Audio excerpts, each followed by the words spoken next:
Good morning guys, welcome to banking English mania का आज 22 सितंबर और 22 सितंबर के द हिंदू आर्टिकल में आप सबका स्वागत है। तो चलिए बिना किसी देरी के शुरू करते हैं आज का पहला वर्ड है इम्प्लिसिट। इसका मतलब हो जाएगा अंतर्निहित या फिर इम्प्लाइड को कहा जाएगा इम्प्लिसिट, जो कैसा है, सजेस्टेड है, हिंटेड है या फिर इनडायरेक्ट रूप से है, अस्पष्ट रूप से, डायरेक्ट नहीं है, ठीक है, उसे कहा जाएगा इम्प्लिसिट। इसे आप कुछ इस तरीके से समझ सकते हो, जैसे कि अभी भारत ने क्या किया, जो कनाडा के सिटीजन हैं उनको वीज़ा देने से भी मना कर दिया है, वो अभी भारत में ट्रेवल नहीं कर सकते। इससे ये क्या इम्प्लिसिट निकलता है, इससे इम्प्लिसिट ये निकलता है कि जो सिचुएशन है वो अभी और ज़्यादा डेट्यूरेट होने वाली है दोनों के रिलेशन में, ठीक है, दोनों की जो रिलेशन है वो और ज़्यादा डेट्यूरेट होंगे। तो ये जो अंतर्निहित होता है जिसका मीनिंग, ठीक है, वो होता है इम्प्लिसिट। सिनोनिम होंगे इसके इनडायरेक्ट, इनफर्ड, इनहेरेंट, ये इसके सिनोनिम होंगे। इनहेरेंट जो क्या है, अंतर्निहित है, जन्मजात है, वो होता है इनहेरेंट। इनफर्ड होता है अनुमानित, ठीक है। इसके कुछ और सिनोनिम है, जैसे इंट्रिंसिक होगा, अंतर्निहित को कहा जाएगा। लेटेंट, इनग्रेंड, ये भी क्या है, इसके सिनोनिम होंगे। इनका मतलब क्या होता है, आंतरिक। जैसे लेटेंट हीट है, मतलब आंतरिक जो हीट है वो होता है। एंटीनिम क्या होगा इसका, एक्सप्लिसिट, जो स्पष्ट है, स्टेटेड है, कहा गया है, स्पोकन है। अनस्पोकन इसका एंटीनिम होगा, एंटीनिम नहीं फिर सिनोनिम हो गया इम्प्लिसिट का। तो स्पोकन क्या है, इसका एंटीनिम होगा। ओबियस है जो, तो ये इसके एंटीनिम होंगे। एग्जाम्पल होगा इसका, हर words contained N implicit threat, उसके शब्दों में एक आंतरिक धमकी थी या फिर एक इनडायरेक्ट धमकी थी, ठीक है, तो ये हो जाएगा। अगला वर्ड है कंप्लेसेंट। इसका मतलब हो जाएगा आत्मसंतुष्ट, या इसमक को कहा जाएगा कंप्लेसेंट, जो अपने कार्य से या प्रगति से पूर्ण रूप से संतुष्ट है उसे कहा जाएगा कंप्लेसेंट। सिनोनिम क्या होंगे इसके, सेल्फ सेटिस्फाइड, सेल्फ अप्रूविंग, मतलब खुद कोई अप्रूव कर रहा है कि तुम सही हो, सेल्फ अप्रूविंग। सेल्फ एश्योर्ड होगा, प्लीज्ड विद योर सेल्फ, जो अपने आप में खुश है, ठीक है, तो ये होता है कंप्लेसेंट। इसके कुछ और सिनोनिम होंगे, जैसे कंटेंटेड होगा, सेल्फ राइचस होगा, इनका मतलब क्या होता है, आत्मसंतुष्ट। एंटीनिम क्या होगा इसका, डिससेटिस्फाइड, डिसकंटेंट, अनईजी, इनसिक्योर, ये इसके एंटीनिम होंगे। एग्जाम्पल होगा इसका, we must not become complacent over any success, हमें किसी भी सफलता से संतुष्ट नहीं होना चाहिए, ठीक है, तो ये होगा। अगला वर्ड है ब्लाइट। इसका मतलब हो जाएगा यातना, या अफ्लिक्शन को कहा जाएगा ब्लाइट, मतलब किसी को, किसी का नुकसान करना या फिर किसी को यातना देना, कष्ट देना या फिर अभिशाप देना किसी को, ये इस टाइप का सेंस देता है ब्लाइट। सिनोनिम क्या होंगे इसके, कर्स, बैन, मिजरी, ये इसके सिनोनिम होंगे। मिजरी मतलब दुखदाई या कष्ट को कहा जाएगा मिजरी। बैन मीन्स क्या होता है, किसी को अभिशाप देना या किसी के बारे में गलत सोचना, ठीक है, उसे नुकसान पहुंचाने के बारे में। कर्स मीन्स भी क्या होता है, अभिशाप होता है, तो ये इसके सिनोनिम होंगे। सफरिंग होगा, जो कष्ट है। प्लेग मीन्स भी क्या होता है, कष्ट को कहा जाएगा, ये भी इसका सिनोनिम होगा। वो स्कॉर्च, ये भी इसके सिनोनिम होंगे, कष्ट को कहा जाएगा या दर्द को कहा जाएगा वो और स्कर्च, ठीक है। एंटीनिम क्या होगा इसका, ब्लेसिंग, बेनिफेक्शन, बून, गॉड सेंड, ये इसके एंटीनिम होंगे। गॉड सेंड मतलब ईश्वरीय वरदान को कहा जाएगा, ठीक है, जो ईश्वरीय वरदान होता है। ब्लेसिंग मीन्स भी क्या होता है, वरदान को कहा जाएगा। बून मीन्स भी क्या होता है, वरदान। बेनिफेक्शन किसी के बारे में अच्छा सोचना, ठीक है। ब्लेसिंग तो समझिए आप, तो ये इसके एंटीनिम होंगे। एग्जाम्पल क्या होगा इसका, unemployment is a blight on our country, जो बेरोजगारी है वो हमारे देश पर क्या है, एक अभिशाप है, ठीक है, तो ये हो जाएगा। बढ़ते हैं आगे। तो गाइज अगला वर्ड है सबवर्सिव। तो गाइज पहले मैं आपको ये बता दूं, मैं 4-5 दिन से ला नहीं पा रहा था, उसका रीज़न ये है कि मैं हॉस्पिटलाइज था, तबीयत बहुत ज़्यादा ख़राब थी, फीवर था, डेंगू हो गया था, तो इस वजह से ला नहीं पाया। जुकाम मुझे अभी भी लगा हुआ है, सिर दर्द अभी भी है। तो चलिए, ये रीज़न था, इस वजह से ला नहीं पाया, ठीक है। तो आज से कंटिन्यू करेंगे हम। तो अगला वर्ड है सबवर्सिव। इसका मतलब हो जाएगा क्रांतिकारी, या सेडिशनरी को कहा जाएगा सबवर्सिव, जो विद्रोही है उसे कहा जाएगा सबवर्सिव। या फिर जो किसी चीज़ के उलट है, विरुद्ध है, वो होता है सबवर्सिव। जैसे इस टाइम पे कनाडा है, वो क्या कर रहा है, जो टेररिस्ट है उनको, उनके विरुद्ध कार्रवाई करने की जगह क्या कर रहा है, वो उनके उलट कर रहा है, उनको संरक्षण दे रहा है, ठीक है, सबवर्सिव एक्ट है वो, ठीक है। सिनोनिम क्या क्या होंगे इसके, डिसिडेंट, इंसेंडरी, इन्फ्लामेटरी, ये इसके सिनोनिम होंगे। इन्फ्लामेटरी मतलब जो भड़काव वाला है, भड़काने वाला है। इंसेंडरी इसमें क्या होता है, भड़काने वाला। या फिर जो विद्रोही है, डिसिडेंट में इसमें क्या होता है, विद्रोही को कहा जाएगा। और क्या होगा, ट्रीजन होगा। ट्रीजन में इसमें क्या होता है, विद्रोही। और ट्रीजनस इसका एडजेक्टिव फॉर्म होगा, ठीक है। तो ये भी धोखा देने वाला, ट्रीजन धोखा देना, तो ये इसके सिनोनिम होंगे। रायटस होगा। रायटस में इसमें क्या होता है, विद्रोही या फिर जो उपद्रवी है, ठीक है, तो ये होगा। एंटीनिम क्या होगा इसका, फ्रेंडली, सबमिसिव, ओबीडियंट, ठीक है, तो ये इसके एंटीनिम होंगे। ओबीडियंट मतलब जो आज्ञाकारी है। सबमिसिव में इसमें क्या होता है, आज्ञाकारी को कहा जाएगा, तो ये इसके एंटीनिम होंगे। एग्जाम्पल क्या होगा इसका, he was engaged in subversive activities, वो जो है क्रांतिकारी एक्टिविटीज़ में लिप्त था, ठीक है, तो ये हो जाएगा। अगला वर्ड है कन्फ्रंट। इसका मतलब हो जाएगा सामना करना या चैलेंज करना या किसी चीज़ को एनकाउंटर करना।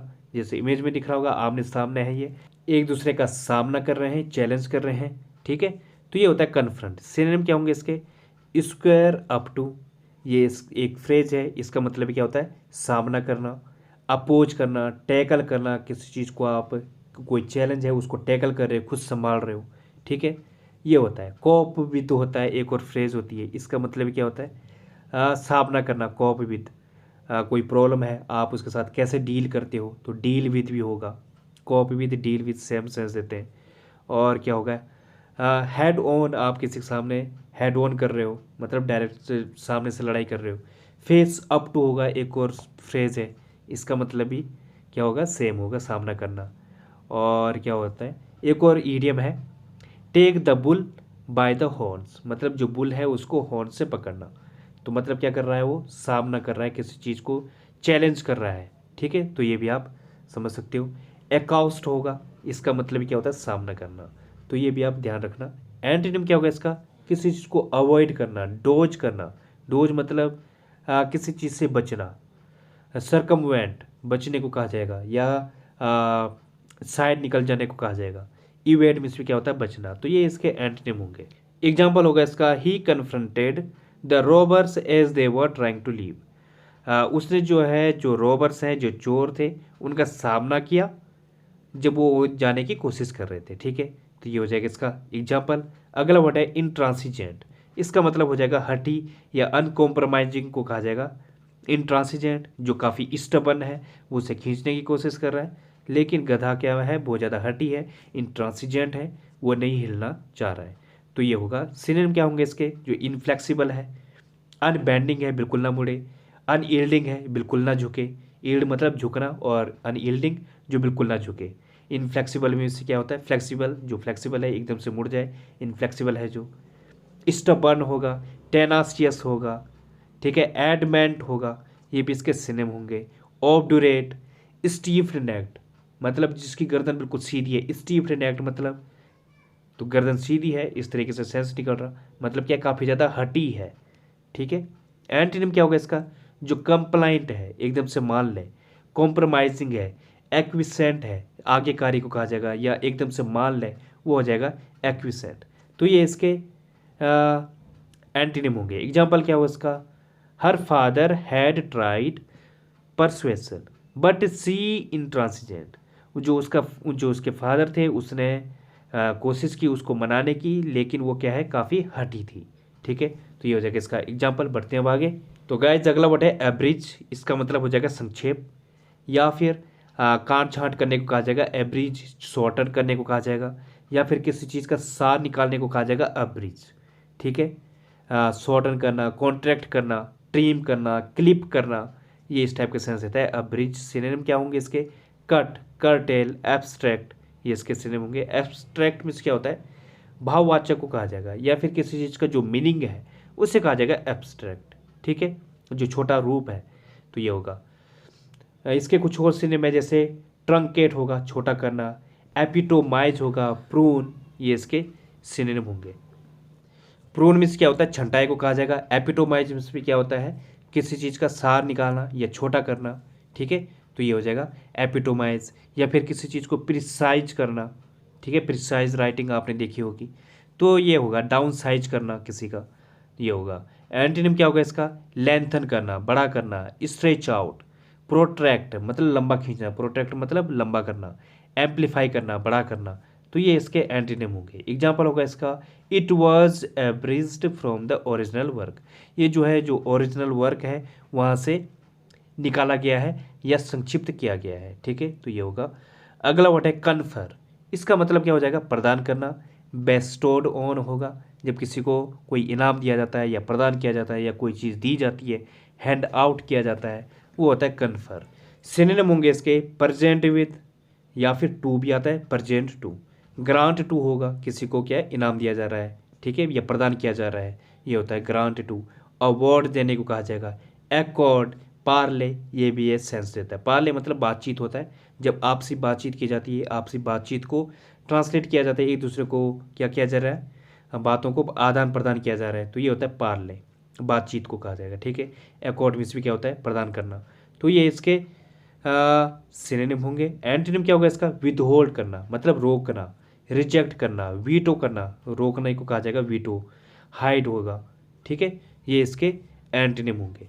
एग्जाम्पल क्या होगा इसका, jogging confers striking benefits, jogging काफ़ी फायदे पहुंचाता है, ठीक है, या प्रदान करता है, तो ये हो जाएगा इसका एग्जाम्पल। अगला वर्ड है फीटेड, इसका मतलब क्या हो जाएगा, सम्मान करना, रिस्पेक्ट करना, किसी को आदर सत्कार करना या उसका वेलकम करना, ये हो जाएगा फीटेड। इसका दूसरा मीनिंग भी होता है क्या, किसी को उत्सव को भी कहा जाएगा, ठीक है, या किसी को पार्टी दी जा रही है, ये होगा। सिनोनिम क्या क्या होंगे इसके, वेनिरेट, ऑनर, एंटरटेन, ये इसके सिनोनिम होंगे। एंटरटेन मतलब किसी को खुश करना, ऑनर मीन्स भी क्या होता है, सम्मान देना, वेनिरेट मीन्स भी क्या होता है, सम्मान को कहा जाएगा। एक और वर्ड होता है रीगेल्ड, इसका मतलब भी क्या हो जाएगा, सम्मान देना किसी को, तो ये इसके सिनोनिम होंगे। एंटोनिम क्या होगा इसका, किसी को इग्नोर करना, इरिटेट करना या नेगलेक्ट करना, ठीक है, या बोर्ड करना। एक तरफ एंटरटेन है, दूसरी तरफ क्या है, किसी को बोर कर रहे हो, तो ये इसके एंटोनिम होंगे। एग्जाम्पल क्या होगा इसका, the queen was feted wherever she went, जो क्वीन है उसका जहाँ कहीं भी वो गई उसका सम्मान हुआ, ठीक है, तो ये हो जाएगा इसका एग्जाम्पल। बढ़ते हैं आगे। तो गाइस आज की पहली फ्रेज है डन एंड डस्टेड, इसका मतलब हो जाएगा बी कम्प्लीटली फिनिश्ड, मतलब किसी चीज़ का पूरे होने को कहा जाएगा डन एंड डस्टेड। जैसे एग्जाम्पल है, by now the deal was done and dusted, अब तक जो है डील पूरे तरीके से कंप्लीट हो चुकी थी, ठीक है, तो ये हो जाएगा। अगली फ्रेज है हाइविंग ऑफ, इसका मतलब हो जाएगा separate one part of a group from the rest, मतलब किसी बड़े पार्ट से किसी चीज़ को निकालना या अलग करना, छोटा सा पार्ट, वो हो जाएगा हाइविंग ऑफ। जैसे the unit was hived off from its parent company, जो यूनिट है वो इसकी पेरेंट कंपनी से अलग कर दी गई थी, ठीक है, तो ये हो जाएगा। अगली फ्रेज है अ बिग ड्रॉ, इसका मतलब हो जाएगा ह्यूज अट्रैक्शन या जो बड़ा आकर्षण है उसे कहा जाएगा अ बिग ड्रॉ। जैसे international news is a big draw for the new media, new media के लिए इंटरनेशनल न्यूज़ बड़ा आकर्षण है, ठीक है। अगली ईडियम है अ पाइप ड्रीम, इसका मतलब हो जाएगा इम्पॉसिबल होप टू अचीव, मतलब आप ऐसी चीज़ पर यकीन कर रहे हो जिसको अचीव करना काफ़ी मुश्किल है। मतलब पाइप ड्रीम मतलब आप ऐसे ड्रीम देख रहे हो, सपने देख रहे हो या ख्वाब खा रहे हो जो अचीव करना काफ़ी मुश्किल है या ग्राउंड लेवल पर जिसको इम्प्लीमेंट नहीं किया जा सकता। जैसे एग्जांपल है her plans are realistic are not realistic, they will never be more than a pipe dream, जो उसके प्लान्स हैं वो क्या है, रियलिस्टिक नहीं है, वो बल्कि क्या है, एक असंभाव्य से ज़्यादा कुछ नहीं रहने वाला, ठीक है, तो ये हो जाएगा। तो गाइज अब बढ़ते हैं आगे। तो गाइज आज का रूट वर्ड है ओमनी, इसका मतलब हो जाएगा ऑल, सभी को कहा जाएगा ओमनी। अब देखते हैं इससे रिलेटेड वर्ड, जैसे ओमनीवोर, इसका मतलब हो जाएगा an animal that feeds on both animal and vegetable substances, मतलब क्या, कोई ऐसा जानवर जो हर चीज़ें खाता है, सर्वग्राही को कहा जाएगा ओमनीवोर, और जो सिर्फ वनस्पति खाता है उससे कहा जाएगा हर्बीवोर, और जो सिर्फ मांस खाता है उससे कहा जाएगा कार्निवोर। तो कार्निवोरस इसका एडजेक्टिव फॉर्म है। अगला वर्ड है ओमनीसिएंट, इसका मतलब हो जाएगा इन्फिनिटली वाइज, मतलब जिसको हर चीज़ का ज्ञान है। सिएंट मीन्स क्या होता है, वाइज को कहा जाएगा, बुद्धिमत्ता को कहा जाएगा, तो जिसके अंदर हर चीज़ का ज्ञान है, जो अंतर्यामी है, सर्वज्ञ है, उसे कहा जाएगा ओमनीसिएंट। और इसका एग्जाम्पल कौन है? सिर्फ भगवान ही है जिनको सब कुछ पता है। तो गॉड के लिए हम यूज करते हैं he is omniscient, he is omnipresent, वो हर जगह प्रेजेंट भी है, ठीक है। तो इस जगह, या फिर ऑल माइटी हैं, उनके अंदर सर्वशक्तिमान है, तो इस तरीके से हमें ओमनीपोटेंट कहा जाता है जिसे, मतलब सर्वशक्तिमान, ओमनीपोटेंट। वैसे ओमनियाना, इसका मतलब क्या हो जाएगा? Pieces of information concerning everything, मतलब जिसमें हर प्रॉब्लम है, जैसे मिसलेनियस क्वेश्चंस होते हैं उसमें क्या होता है, हर टाइप की प्रॉब्लम्स होती हैं, हर टाइप के क्वेश्चंस होते हैं, हर टॉपिक उसमें जुड़ा हुआ रहता है, ठीक है। इस तरीके से जब प्रॉब्लम्स दी जाती हैं तो ये होता है। तो ओमनियाना मतलब क्या है? जिसमें हर प्रकार की इंफॉर्मेशन है, हर प्रकार के टॉपिक है, तो ये हो जाएगा। अगला क्या है? ओमनियार्क, इसका मतलब क्या हो जाएगा? रूलर ऑफ वर्ल्ड, मतलब जो दुनिया को चलाता है। आर्क में क्या होता है? चलाना, या फिर क्या होगा, रूल करने को कहा जाएगा आर्क। तो ओमनी आर्क मतलब जो पूरी दुनिया को चला रहा है, कौन है? गॉड है, तो इसका आंसर भी गॉड ही होगा। एग्जाम्पल, ओमनी फॉर्म क्या होगा? हैविंग एवरी फॉर्म और शेप, मतलब जो किसी भी रूप में चला जा सकता है, किसी भी कोई भी रूप धारण कर सकता है, उससे कहा जाएगा ओमनी फॉर्म। ये भी क्या है? भगवान का ही हो सकता है इसका एग्जाम्पल भी, क्योंकि भगवान किसी भी रूप में आ सकते हैं, वो मूर्ति में भी होते हैं, वो बिना मूर्ति के भी हैं, वो पूरे आकाश में भी हैं, हर जगह हैं, ऐसी कोई जगह नहीं है। तो कोई भी फॉर्म ले सकते हैं, ठीक है। वो आकारहीन भी हैं और निराकार भी हैं, तो दोनों ही हैं, ठीक है। तो ये हो जाएगा। तो गाइस आज के लिए बस इतना ही। थैंक यू, धन्यवाद।